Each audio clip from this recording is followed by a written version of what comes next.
Amara stood by the sink, her hands submerged in warm water as she scrubbed at a stubborn stain on a plate. The clatter of dishes filled the quiet kitchen, but it wasn't enough to drown out the echo of Victoria's voice in her head. "Do you even belong here?" Elena entered, her heels clicking softly against the tiled floor. She paused, watching her daughter for a moment before speaking. "You've been quiet tonight." Amara didn't look up. "There's nothing to say." Elena leaned against the counter, folding her arms. "That woman, what she said, it wasn't about you." Amara finally turned, her eyes meeting her mother's. "Then who was it about? Because it sure felt personal." "It's not just her," Elena said, her tone steady but heavy. "It's every person like her who thinks they can decide where we fit or don't in this world." Amara exhaled sharply, setting the plate down harder than intended. "And what do we do? Smile and take it? Keep pretending it doesn't cut?" "No," Elena replied firmly. "We survive, we rise, and sometimes—" She hesitated, then added softly, "sometimes we fight back." A long silence stretched between them. Amara stared at the bubbles clinging to her fingers, her jaw tightening. "I'm tired, Mom. Tired of proving myself over and over again." "No," Elena whispered. "But tonight you didn't let her win. That matters." The weight of those words hung in the air. Amara glanced toward the framed photos on the wall, each one a testament to her mother's battles. "What if it isn't enough? What if no matter how hard I try, people like her will always see me as less?" Elena stepped closer, placing a hand on Amara's shoulder. "Then we make sure they're wrong. Not just for us, for everyone coming after us." Amara nodded slowly, though doubt still lingered in her gaze. Outside the kitchen window, the city lights flickered faintly, distant yet unyielding. For now, that would have to be enough. Victoria sat at her vanity, scrolling through notifications on her phone with growing unease. The video of her exchange with Amara had gone viral, and comments flooded in from all sides. Some defended her, most did not. Her assistant Claire hovered nervously in the doorway. "Ms. Langley, the press is outside. They're asking for a statement." Victoria scoffed, tossing her phone onto the table. "Let them wait. This is ridiculous. It's just a misunderstanding." Claire hesitated, then ventured cautiously, "Ma'am, maybe an apology would help calm things down." Victoria froze, her reflection in the mirror glaring back at her. "An apology? For what? I did nothing wrong." "But the public—" Claire started, only to stop when Victoria shot her a sharp look. "The public doesn't understand subtlety," Victoria snapped. "They never have." There was a beat of silence. Claire shifted uncomfortably, glancing at the discarded phone. Still, ignoring it might make things worse. Victoria picked up the phone again, scrolling absent-mindedly. Her voice softened almost to herself. "Why does everyone suddenly care so much?" "It's not sudden," Claire murmured. When Victoria looked up, startled, Claire quickly added, "People notice more than you think." For a moment, Victoria seemed shaken, her usual confidence faltering. Then she straightened, forcing a brittle smile. "Fine, tell them I'll address it tomorrow." As Claire left, Victoria stared into the mirror, her expression unreadable. Somewhere deep inside, something shifted, but whether it was guilt or defiance, even she couldn't say. In a dimly lit office, Richard, an internal affairs officer, leaned back in his chair, rubbing his temples. Across from him sat Marcus, a former employee of Copper and Lace, clutching a folder tightly in his hands. "You're sure about this?" Richard asked, his voice low. Marcus nodded. "Every complaint I filed, it disappeared, just like hers will." Richard sighed, avoiding eye contact. "These things are complicated. High-profile clients, they bring attention we don't need." "And what about us?" Marcus pressed, his voice rising slightly. "We're expendable. Richard met his gaze reluctantly, not expendable, but easier to ignore. Marcus slammed the folder onto the desk. That's why nothing changes. You protect them, and they keep doing whatever they want. The room fell silent. Richard opened the folder, skimming its contents. His hands trembled faintly, betraying the tension he tried to hide. Finally, he closed it and pushed it aside. I'll see what I can do. Marcus stood, shaking his head bitterly. Don't bother. You already made your choice. As he walked out, Richard sat motionless, staring at the empty chair. The weight of Elena sat at the kitchen table, flipping through old photographs. Amara leaned against the doorway, arms crossed, watching her mother with quiet curiosity. The weight of the night lingered between them, like an unspoken question. You were 8 when this happened, Elena said softly, holding up a faded picture of herself, standing in front of a restaurant she no longer owned. Her smile in the photo was warm, but her eyes told another story, years of fighting battles no one else could see. Amara stepped closer, studying the image. That place. It wasn't copper and lace. No, Elena replied, setting the photo down. It was my first restaurant. Investors loved my food. They just didn't love me. She paused, her voice steady but tinged with bitterness. They said I was too ambitious, too opinionated, too black. Amara sank into the chair across from her, tracing the edge of the photograph with her fingertip. And now we have copper and lace, Elena said firmly. A place where people like us don't have to prove their worth every single day, where your name on a name tag doesn't invite disrespect. The room fell silent, except for the faint hum of the refrigerator. Amara looked at her hands, remembering Victoria's sneer, the way her words had sliced through the air like a knife. Do you think it'll ever change, Mom? Or are we always going to be fighting? Elena reached across the table, covering Amara's hand with hers. We fight because we have to, not just for ourselves, but for everyone who comes after us. Every time someone speaks up, it chips away at the system, even if it feels small. But what happens when they push back? Amara asked, her voice barely above a whisper. What happens when they make it hurt worse? Elena sighed, pulling her hand back. Then we heal, and we keep going, because giving up means letting them win. Amara stared at her phone screen, notifications piling up faster than she could process them. Justice for Amara trends globally, accompanied by angry tweets, memes, and videos dissecting Victoria's behavior. Her heart raced as she scrolled, overwhelmed by the sheer volume of attention. Elena entered the room, carrying 2 steaming mugs of tea. She set one down in front of Amara and took a seat beside her. You okay? Amara shook her head, dropping the phone onto the couch cushion. I don't know how to handle this. What if it makes things worse? What if they come after us? Elena sipped her tea, her expression thoughtful.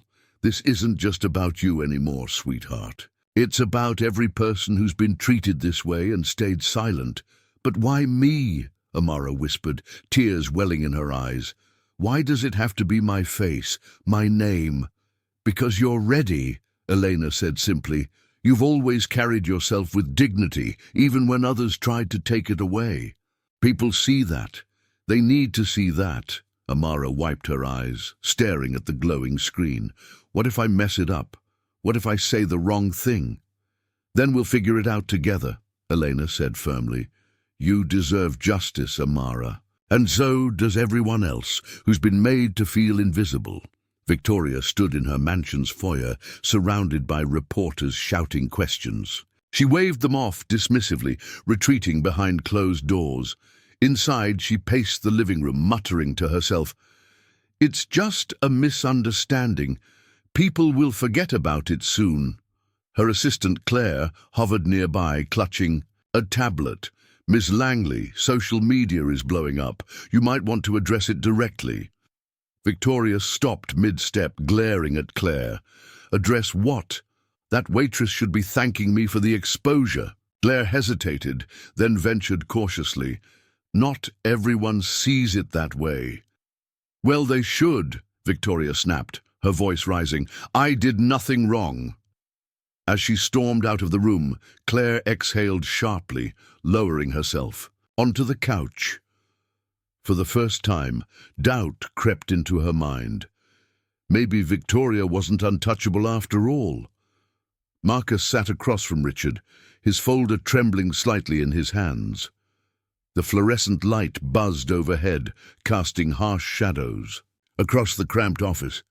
I filed 3 complaints, Marcus said, his voice tight with frustration. 3, and every single one disappeared. Richard avoided eye contact, shuffling papers on his desk. These things are complicated, Marcus. High-profile clients, they bring attention we don't need. And what about us? Marcus shot back, leaning forward. We're expendable. Richard finally looked up, guilt flickering across his face. Not expendable, but easier to ignore.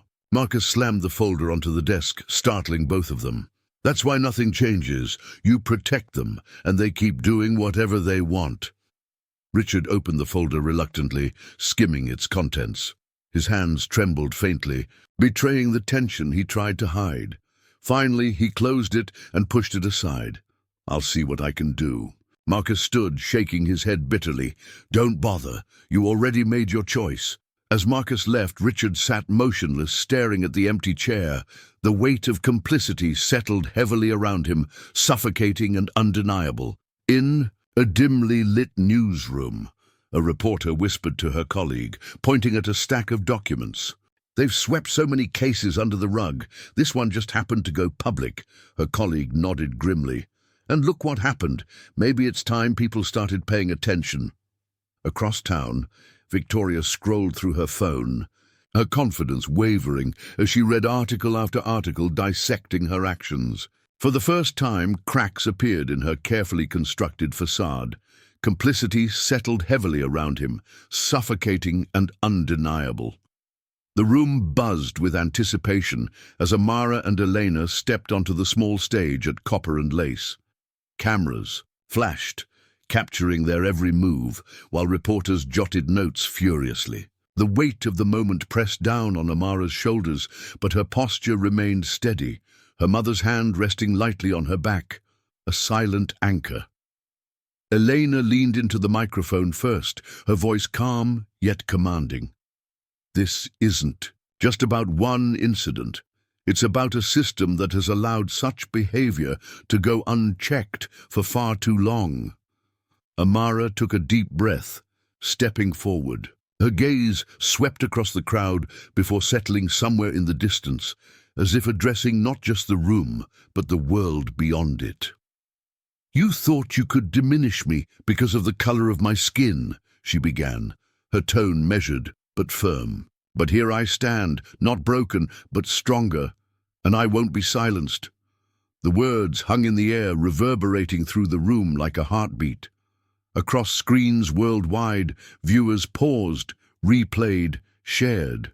Some cheered, others clenched, their fists in anger. In her mansion miles away, Victoria watched from her couch, her champagne flute trembling in her hand. For the first time, cracks appeared in her polished facade. She whispered to herself almost inaudibly, "What have I done?" Victoria sat alone in her living room, surrounded by remnants of a life unraveling. Empty bottles littered the coffee table, their labels glinting faintly under the dim light. Her phone buzzed incessantly on the floor, notifications piling up unanswered. Friends who once fawned over her now ghosted her calls. Business partners sent terse emails cancelling deals. She stared blankly at the screen, scrolling through social media posts dissecting her actions. Each comment felt like another brick pulled from the foundation of her carefully constructed empire. Sleep eluded her, replaced by restless nights spent staring at the ceiling or pacing the halls. How did it come to this? She muttered aloud, her voice hollow. She poured another glass of champagne, though her hands shook so badly she spilled half of it. The liquid fizzed uselessly against the crystal, mirroring the chaos within her. She glanced around the opulent room, its grandeur suddenly suffocating. Every piece of furniture, every gilded frame seemed to mock her. Her empire was built on privilege, and now it collapsed under its own weight. Elena held the phone tightly in her hand, her expression unreadable. On the other end, Victoria's voice trembled with desperation. "Please, Elena, we can work this out," Victoria pleaded, her usual arrogance stripped away. "No, Victoria," Elena replied coldly, her tone cutting through the line like steel. "This is where it ends." There was a long pause, heavy with unspoken consequences. Finally, Victoria whispered, "You'll regret this." Elena ended the call without responding, setting the phone down gently on her desk. Outside the window, the city lights twinkled indifferently, unaware of the lives shifting beneath them. Later that night, Victoria sat in darkness, her phone lying, silent beside her. The hum of distant traffic filled the void left by her crumbling empire. Tears streamed down her face, though no one was there to see them. For years, she had wielded power without consequence. Now there was nothing left to hold on to. Victoria sat cross-legged on the floor of her dimly lit living room, surrounded by photo albums she hadn't opened in years. The soft glow of a single lamp illuminated faded images of gala nights, champagne, toasts, and smiling faces, faces that no longer greeted her. She traced the edge of one picture with trembling fingers, her chest tightening as memories flooded back. She had always feared invisibility, but now it was all she knew. Her phone buzzed again, another notification from social media or an unanswered email. She ignored it, setting the album aside and leaning against the couch. Silence enveloped her, broken only by the distant hum of traffic outside. It wasn't peaceful. It was suffocating. The next morning, Victoria lugged grocery bags up the driveway, her arms straining under their weight. A neighbor walked past, averting her gaze as if Victoria were invisible. The small act stung more than any insult ever could. Inside, she dropped the bags onto the counter, staring at the reflection in the stainless steel surface. "This is what you wanted," she whispered bitterly to herself, "to be untouchable." But power without allies felt hollow, like shouting into a void. Amara adjusted her apron, glancing around the bustling kitchen of copper and lace. The energy was electric, filled with laughter and chatter among the diverse staff. New hires moved with purpose, their confidence bolstered by the sense of belonging Elena and Amara had cultivated. At the prep station, a young man named Malik hesitated before approaching her. "Excuse me, Amara?" he asked nervously. She turned, offering him a warm smile. "Yes?" "I just wanted to say thank you," he said, his voice gaining strength, "for standing up. Because of you, I feel like I can too." Amara placed a hand on his shoulder, her expression softening. "We all deserve to be seen and heard." Malik nodded, gratitude shining in his eyes before he returned to work. As Amara watched him go, she felt a swell of pride, not just for herself, but for everyone who'd found refuge within these walls. Narration reflected quietly. What began as a dream became a movement, a place where dignity replaced discrimination. Amara stood behind a podium at a community event, the crowd quiet and attentive. She took a deep breath, her voice steady as she began. "Racism thrives in silence," she said, pausing to let the words settle. "But when we choose to speak, to act, to rise, we remind the world that no one is invisible, that no one is powerless." Her gaze swept across the audience, meeting eyes filled with hope, determination, and resilience. For a moment, the weight of everything, the insults, the fight, the victory, felt lighter, shared among those who stood beside her. Later that evening, Amara stepped outside Copper and Lace, gazing at the stars scattered across the night sky. The air was cool, carrying whispers of promise. Narration closed softly. Change starts small, but its echoes last forever. And as Amara stood there, bathed in moonlight, she knew that while the battle wasn't over, the first step had been taken. One that would ripple outward, touching lives far beyond her own. This story reminds us of the power of resilience and the courage it takes to stand up against injustice. If Amara's journey moved you, imagine how your voice can amplify this message. By sharing this video, you're not just spreading awareness, you're standing in solidarity with those fighting for dignity and equality. Liking and subscribing helps stories like this reach further, inspiring others to reflect, act, and make a difference. Together, we can turn empathy into action because every small step counts. Let's keep the conversation going.